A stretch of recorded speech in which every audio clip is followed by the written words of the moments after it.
We continue now at the top of Daf Nun Aleph Amud Aleph Meseches Avodah Zara. This is Avodah Zarah Daf 51a. On the previous Amud, Rav Yehuda said that Rav said if you have an Avodah Zara that's served with a makil, with a staff, so if you break the staff in front of the Avodah Zara, then you're chayiv. And the reason is because that is an avodah that is similar to what would be done in the Beis HaMikdash. In the Beis HaMikdash, they would slaughter an animal. Breaking the stick is similar. However, if you throw the staff in front of the Avodah Zara, so then the person is going to be patur. And the Gemara asked, why should the person be patur in that situation? Isn't that similar to Zrika in the Beis HaMikdash when they would throw the blood in the Beis HaMikdash, sprinkle the blood in the Beis HaMikdash? And the Gemara said in the previous Amud, it is not similar because when you sprinkle the blood, so it disperses into various directions. That's not true by the staff, and that's why you're patur in the case of the staff. And the Gemara is in the middle of asking a question from a brisa. The brisa says that if you pour urine or if you throw excrement in front of the Avodah Zara, so chayiv, so the person is chayiv. And so the Gemara says, Bishlama avit shel meimei raglayim. I understand if you pour urine in front of the Avodah Zara, so I understand you're chayiv in that case because ika zrika mishtaberes, because in that case, there's a zrika mishtaberes. You're throwing it and it gets broken up, it gets dispersed. It's a liquid.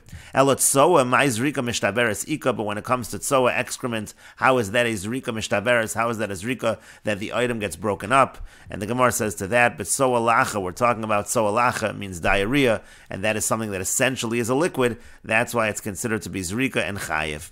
And the Gemara continues, Leima ketanoi, let us say that it is a machlokas tanoim, shochat lo chagav, let's say a person slaughters a grasshopper in front of the Avodah Zara. We have a machlokas tanoim on that. Rabbi Yehuda mechayiv, Rabbi Yehuda says chayiv, chachamim potrim, and the chachamim say potter. And Rashi explains, Leima mil say the Rav ketanoi, let us say that what Rav said is machlokas tanoim, again, shochat lo chagav, if he slaughters a grasshopper, l'chol avodas chochav shava'olam, this is to any Avodah Zara in the world, bein darka, bein ein darka, whether that's the normal way to serve it, whether that's not the normal way to serve it. Again, Rabbi Yehuda says chayiv, and the Chachamim say potter. And the Gemara says, my lav b'hakam iflagi, are they arguing about this exact issue? Demar savar amrinon ke'ein zvicha. One says that we say that it's similar to slaughtering in the Beis HaMikdash, therefore you're chayiv. Umar savar lo amrinon ke'ein zvicha, and the other one says, no, we don't say ke'ein zvicha, ela ke'ein panim. We say that it has to be ke'ein panim, it has to be similar exactly to what they do in the Beis HaMikdash. And the Gemara continues, lo no, dekuli alma lo amrinan ke'ein zvicha. Everybody agrees that we don't say it is ke'ein zvicha. Ela ke'ein panim bo'inan. It has to be really similar to what is done in the Beis HaMikdash. Veshani chagav, but it's different by a grasshopper. Hoel v'tzavaro dome letzavar behema. The neck of a grasshopper is similar to the neck of an animal, and that's why Rabbi Yehuda says chayiv, because Rabbi Yehuda says it really is similar. It is ke'ein panim. And for example, let's say breaking a staff, that would not be similar to a tzavar behema, to the neck of an animal. So there Rabbi Yehuda would say potter, but again, when it comes to a grasshopper, there Rabbi Yehuda says chayiv.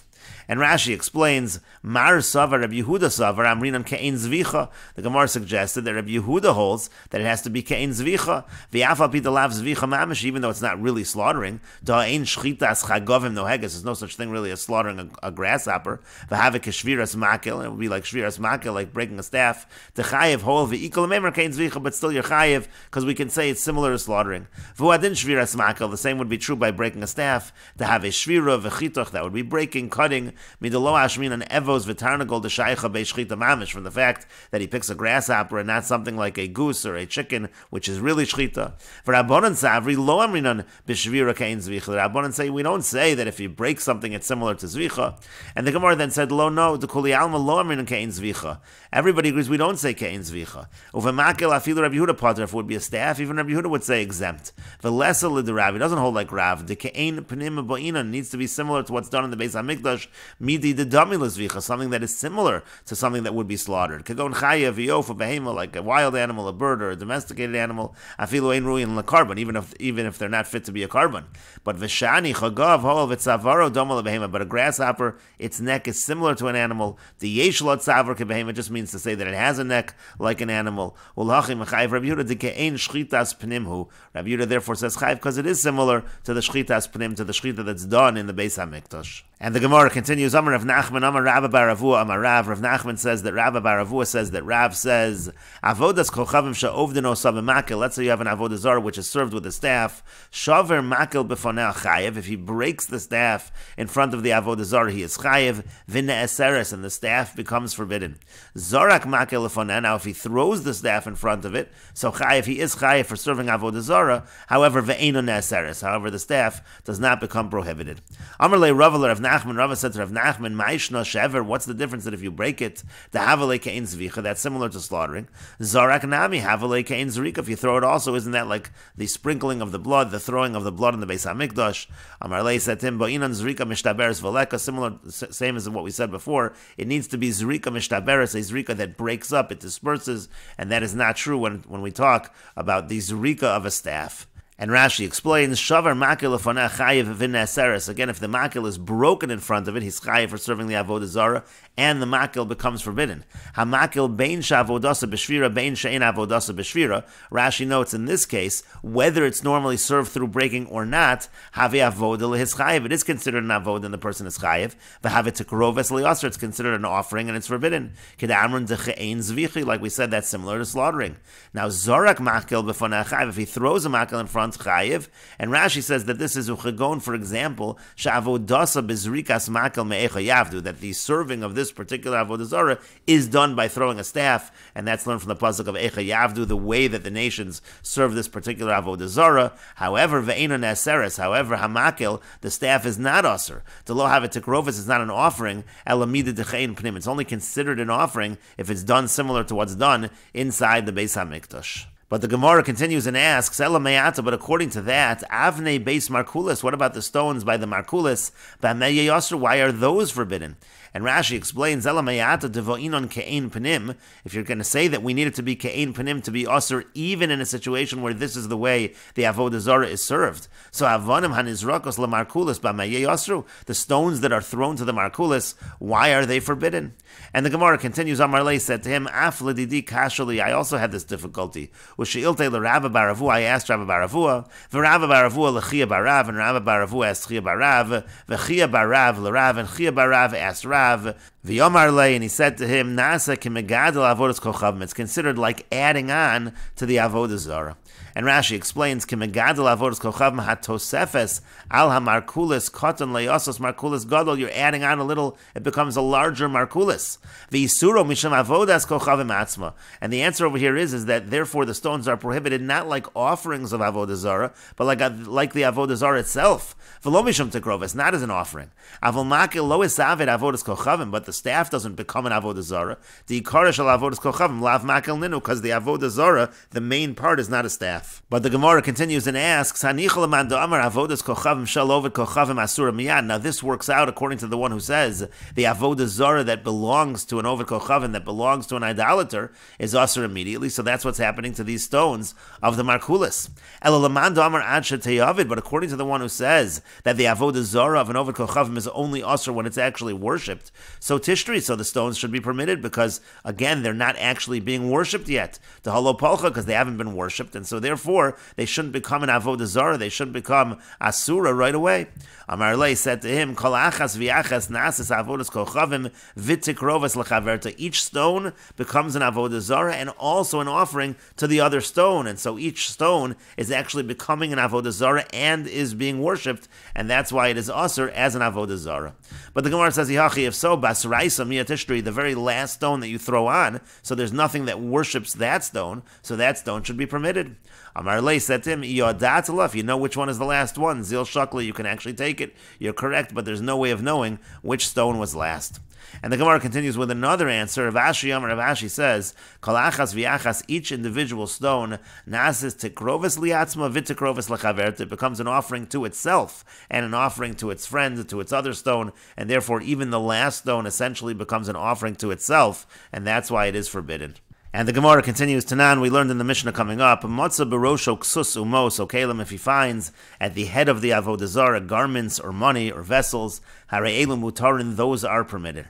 Parchili anavim, if he finds branches of clusters of grapes, V'ataros shel shibolim, where he finds wreaths of stalks. V'yenos, shemanim, v'siltos, he finds wine, oil, flour. V'chol davar shekayotze bo karv l'gavi mizbeach, anything that's similar to that would be offered to the mizbeach in the Beis HaMikdash, also, so that is forbidden. And the Gemara says, Bishlama yenos shmanim v'siltos. I understand the wine, the oil, the flour. Ika ke'ein panim. You have a situation where it is similar to what is brought within the Beis HaMikdash. V'ika ke'ein zrika mishtaberes. Also, these are all items which are zrika mishtaberes. It's something that if you throw it, it breaks up into different directions, and therefore it makes sense that if they were thrown to the Avodah Zara, they would be forbidden. Ela parchile anavim v'atara shel shibolim. But when it comes to the parchile anavim, the branches of grapes, and the atara shel shibolim, the wreaths of stalks, lo ke'ein pnimika, that's not similar to what's brought in the Beis HaMikdash.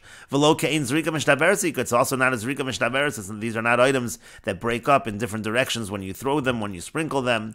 And the Gemara says, Amar Rava, Amar Ula. Rava says that Ula says, Kegon shebitzoron mitchila lekach. The case when it comes to the grapes, when it comes to the wreaths of stalks, it's talking about they were harvested originally for the Avodah Zara. Rashi explains, Shabbatron mitchila tzorech avodas kochavim. They were originally harvested for the Avodah Zara.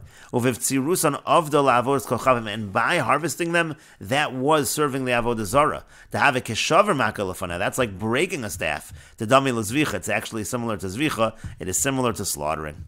And the Gemara continues, Amar Rabbi Avo, Amar Rabbi Yochanan. Rabbi Avo says that Rabbi Yochanan says, Minayin l'zoveach behima balas mum la'avodas kochavim shu pater. From where do we know that if somebody sacrifices an animal with a blemish to Avodah Zara, that he's pater, that he's exempt?